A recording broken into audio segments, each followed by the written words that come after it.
What are the purposes of marriage? Marriage is the goal for students in this class, but relationship statuses vary. I'm currently dating someone right now. I'm very much single. This is my first like real relationship, I'd say. A big part of this class is taking inventory. It's being willing to look at yourself. Dr. Jason Carroll has been teaching preparation for marriage classes at BYU for 10 years, and every year asks students what they hope to learn. It all really comes around their own sense of readiness. How can I do this right? I hear all the time in church, like, marriage is so important. It's so important, you've got to find the right person and get married. But then I've always felt this gap of like, well, how do I tell who the right person is? Many students think it comes down to simply choosing the right partner.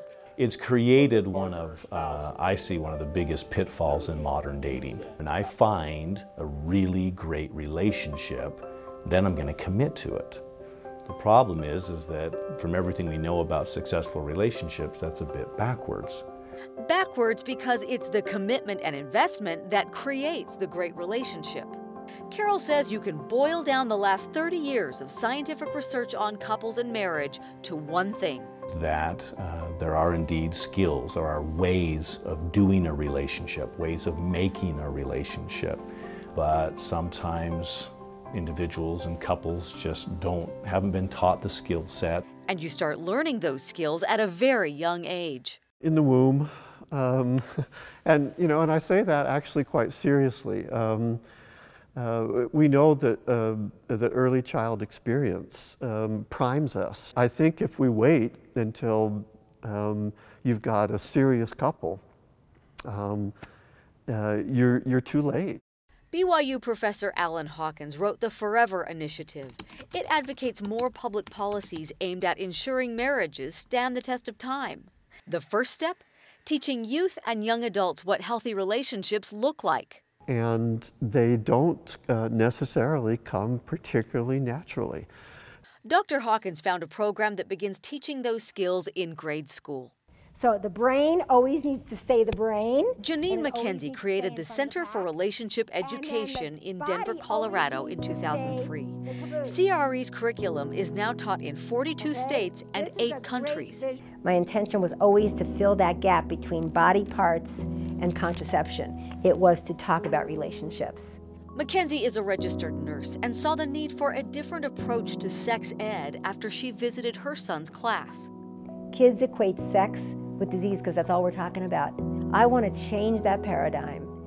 If you couple sex with committed love, diseases are going to go down. Pregnancies are going to go down. Hearts are going to be full. Marriages are going to take place. The secular, science-based curriculum meets state education standards, advocates waiting until marriage to have sex, and it's resonating with young people. I believe that it allowed me to learn more about myself as far as my personality and my character traits and how I love. I know I fall very fast. I think a lot of people, even if they're not about sex right now, they're thinking, oh, marriage is just about sex. And it's a lot more than that. It's about the relationship that you have with that person and how beautiful it can be. Besides just learning relationship skills, Carroll and McKenzie both say young people need more opportunity to date, minus the pressures. So here's the purposes of dating. Teach to it. This new online dating is very prevalent where they talk and talk and talk and then they meet up and now they feel like they know each other. Gone are the simple, inexpensive, frequent dates that just allowed people to get together on a bit of a one-to-one basis. While the pathway to marriage is changing drastically among the millennial generation, the end goal hasn't changed. And as we help them see that proper vision for it, I think they're very drawn to it. And it isn't exclusive to a single faith group or even to religious individuals. That longing for the bonding, the permanence, the connection resonates with most, if not all, of young people.